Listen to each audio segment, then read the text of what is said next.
Hi, and thanks for joining me today. Today we're going to be talking about the subtle bodies and how we can use the subtle bodies to awaken deeper awareness and understanding of ourself and the phenomenal world. Our subtle bodies really begin with our auric field. And our auric field is the radiant energy of life living you. In yoga, we look at the human body through the Pancha-Maya Kosha system. The Pancha-Maya Kosha system is a system of 5 energetic sheaths. And these sheaths represent the components of our manifest bodies. The first energetic sheath in the Pancha-Maya Kosha system is the Annamaya Kosha. The Annamaya Kosha is the food body, and it's made up of the gross matter and gross anatomy that contains the other bodies. Now, when I say it contains the other bodies, I say it contains them in the sense that it holds a space for them. But understand that even the Annamaya Kosha radiates out from the tissues of the gross physical anatomy. We are energetic beings. We're actually frequency of vibration. We're not solid or stagnant. We're constantly in motion at all times, and the Annamaya Kosha is no different. Within the Annamaya Kosha, we have the second sheath, the Pranamaya Kosha.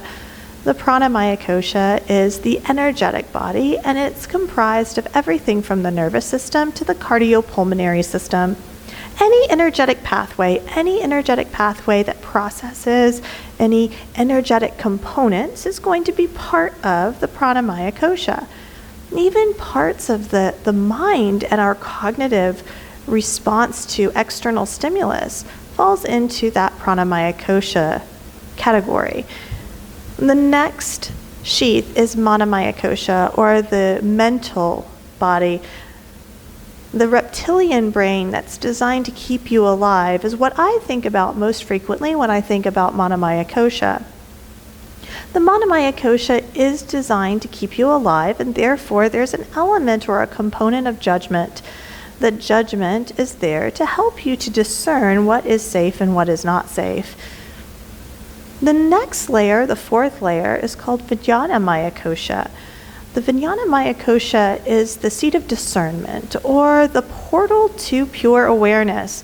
It's the part of us that really connects to the astral and causal planes and universal consciousness.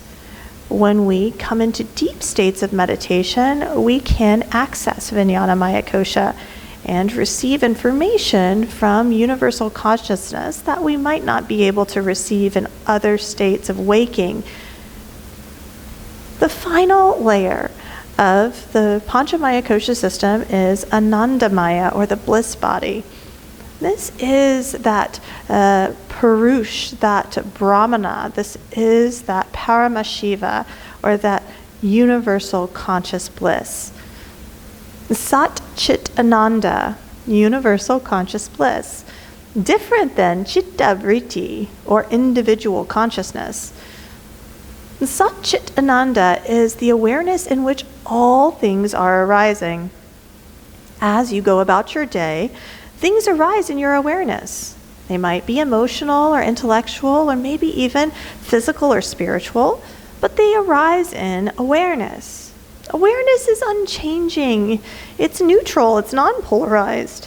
And it is the universal conscious bliss that is under all beings and all experience. The awareness that is living and breathing in me is the same awareness that is living and breathing in you, and this is part of the reason we feel so interconnected even though we appear separate. The Pancha-Maya Kosha system helps us to explain the energetic layers of the body, but we can get more specific than that. You might have heard of the chakra system.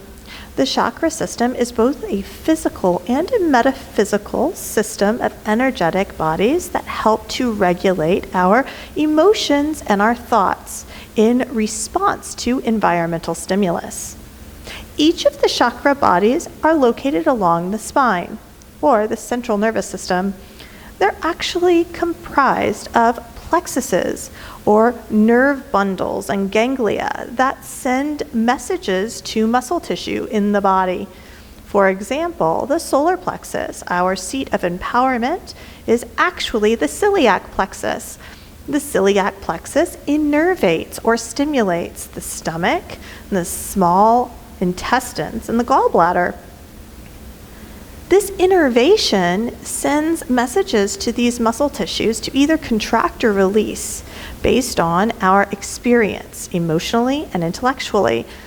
If we feel disempowered or we feel like we are losing our ability to be empowered in the world, we sometimes can feel a sense of nausea, upset stomach, indigestion, even diarrhea. This is directly related to the signals that your central nervous system is communicating with your body based on information it's picking up in your environment. Let's say you go to a party and you feel awkward or anxious. Your body starts to communicate unconsciously with the tissues, and you receive various signals that something is amiss, something is upset. We don't listen to these signals very often, or sometimes we listen to the signals, but we don't know what to do with them.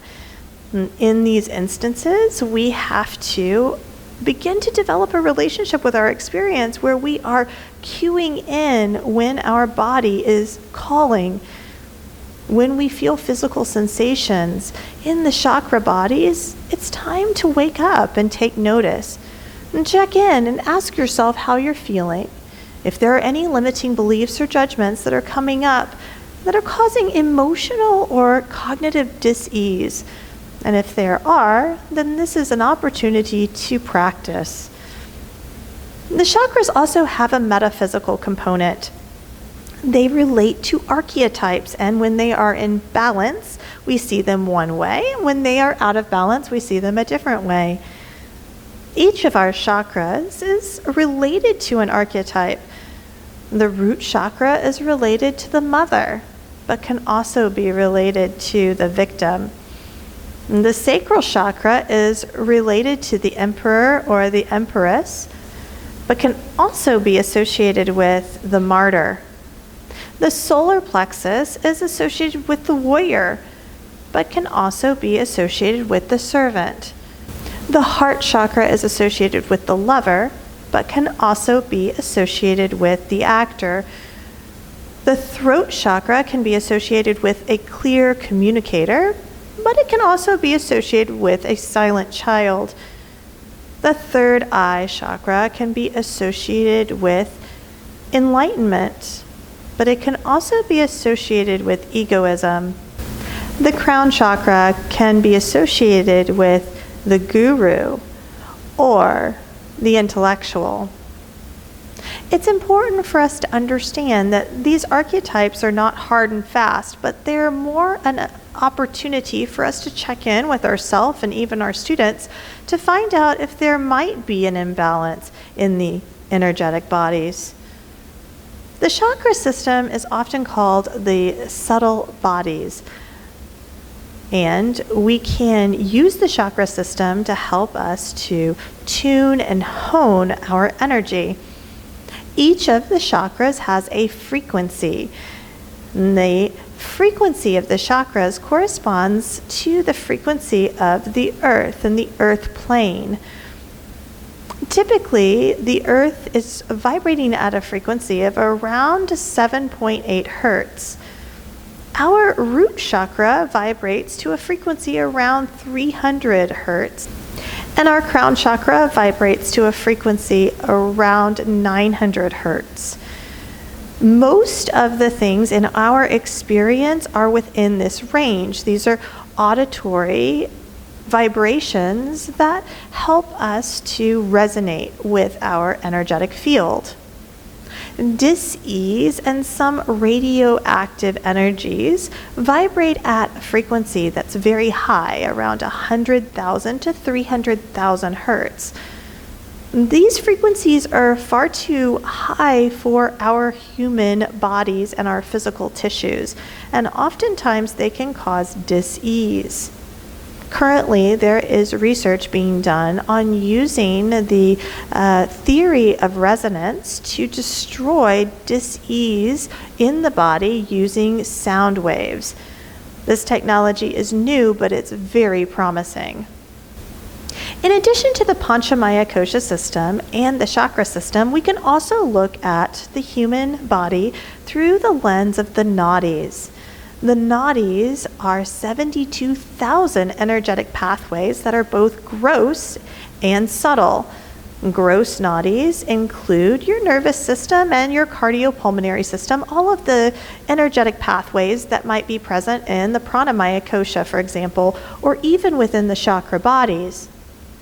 The subtle nadis are the thoughts and the pathways of thought, the nerve synapses and unconscious communication that occurs in our human experience. The nadis can also be correlated to the meridians.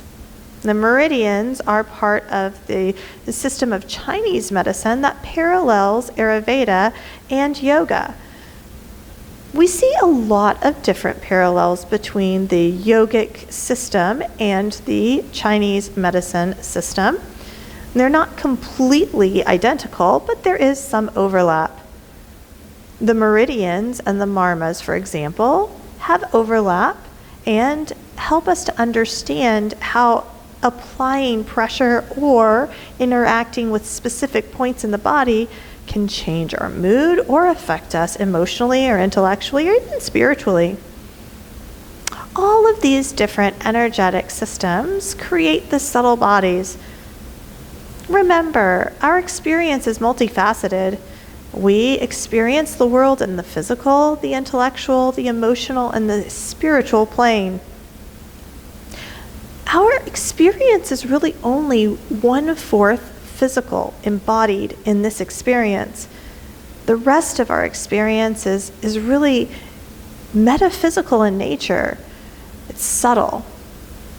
When we start to look at our experience in this way, it can help us to understand how to use yoga and pranayama and meditation to regulate the subtle bodies and the subtle energies that might be thrown off course without us even knowing. And when we know what to look for, we can use our yoga practice to come into balance and to create more sattvic routines that support maintaining awareness in our enlightened state of being.